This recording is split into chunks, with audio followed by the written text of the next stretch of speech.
I finished Oathbringer, the third book in the Stormlight archive, so let's talk about it. Hi, I'm Jordan the Nerd of Gold, and this isn't like a formal book review.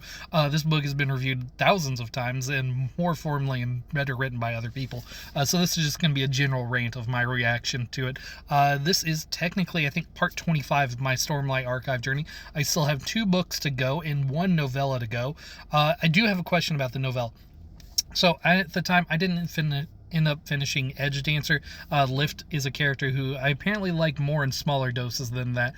So my next question is, Dawn Shard a truly epic thing that I need to, or a truly necessary thing, or can I just go to Rhythms of War and then come back to Dawn Shard when I want? So that's my question for you as the audience. But overall, I really liked this book. It is a great book. I will say on a numerical scale, I would say 4.5 stars out of 5. Yeah, I would say it's that high. There are a couple pacing issues with some characters that I think held it back from being a little bit higher, but the highs on this book toward the end, ooh, those are really epic. That truly, the last amazing epic fight scene in Thalen City was fantastic. That was truly awesome. I really enjoyed that. But overall, starting at the beginning of the book, this is a good book overall. I really liked Dalinar's journey throughout the whole thing. Him reckoning with the fact that he was a bad person, and he can't ignore that. And even if he was being influenced by other people, those are still his actions. He is the one who did those things. And the only thing that he can do is to get better is by admitting that and moving forward and living with the pain, taking responsibility for it, and just going on, not letting that define him, because he can continue to define his journey as he continues to go forward, because journey before destination. And I like this as a character journey. Do in real life would I let other people hold that? Ooh, I don't know. But as a character work in a story, it works really well for me. I really liked Dalinar and Stormfather's relationship. I really thought the chapters with from Navani's point of view, I thought her chapters were really good. I wish she got more chapters, actually, because every time Brandon wrote her, I thought her chapters were really compelling, and I would love to see more of her chapters in there on that front. But yeah, with Dalinar and Stormfather, I thought they were 2 basically grumpy old men who were like, "Ugh, we have to save the world? Dang it!" Stormfather is just like, "I know things, but I don't want to tell you. Don't bother me," kind of guy. That was a really fun relationship to me. Adolin, I think, had a fine journey. I really like Adolin as a character. He's always charming and fun to be around whenever you're reading his chapter or characters interacting with him.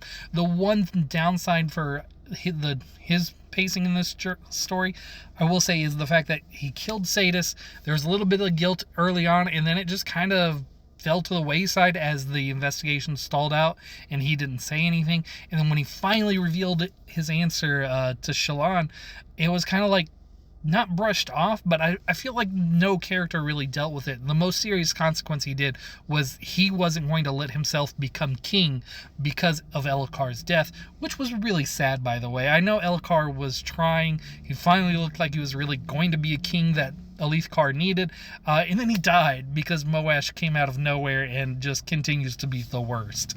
But yeah, I really liked Adolin's journey for the most part. Again, I wish he had gotten a little more consequences with Sadis' death, because I feel like that could have been explored more, but overall that was fine. Shallan is the main character, Shallan is the main character who I thought had a good journey, but the most uneven pacing out of all the main characters, because her life is more like a video game mission in the sense that she will discover clues, go off and do a little side quest from what everyone else is doing, and then sometimes an NPC in the form of Mraize will give her notes and clues to go on and missions. It's just her character work was fine in this story, but it was just kind of weirdly paced, in my opinion. Maybe you didn't feel that way, but I felt like her story was just kind of stopping and starting and just going sideways at different points, which is fine. It kind of reflects her uncertainty on that front. But from a reading experience, it wasn't the most fulfilling thing for me.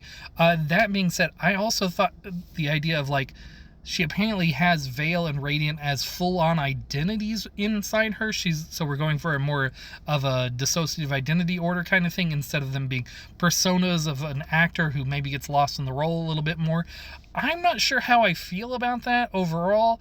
I think it could be interesting as the story goes on, but I don't know how I feel about that just yet. I'm it, we'll see. It could turn out to be interesting, but I'm not necessarily thrilled by it as a reader on that front.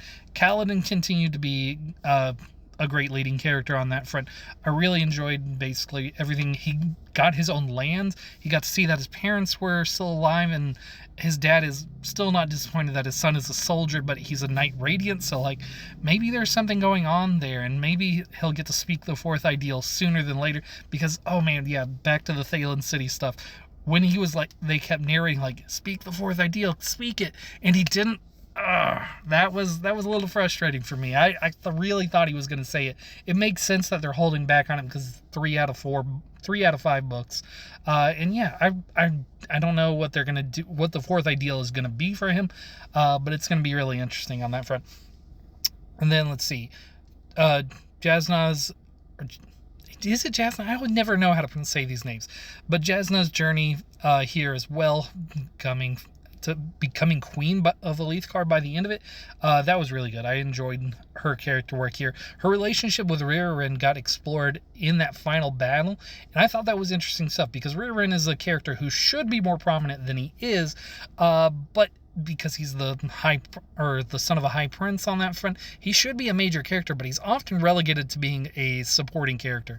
So I thought it was really interesting when she like thought he had a corrupted spurn, but it's not, and then they're cousins, so that love breaks through all, and then they were able to go on and be heroes, and Rioryn's like, maybe I can be a hero and really like learn stuff and all that. I thought that was interesting, but overall we did spend a lot of time in Shadesmar than I was expecting. I like when I was reading it and we were learning about stuff in Wave Kings and Words of Radiance, I did not think Shadesmar, like going there, was going to be a thing, and I did not think that exploring it for so long was going to be a part of the story. I don't think that we should have spent quite as much time there as we did. That being said, Shadesmar looks like an interesting place. I want to read a lot more about it now that we know more about it, but it's not something that I was expecting to go to on that front. Seth's son, Netro, I don't know how to say these fantasy names. I'm dyslexic. So yeah, Seth coming back in part 4 and becoming part of the Skybreakers, becoming the new order and leader of the Skybreakers there, following Nail. I thought that was all really interesting stuff there. I really liked that the Skybreaker order, since it's been around forever, was very clear about like what all the ideals are, what their relationships are to everything. I liked it that we got clarity there, instead of being like, who knows what the ancient order of Radiance were doing? We don't know. We're still discovering this thing.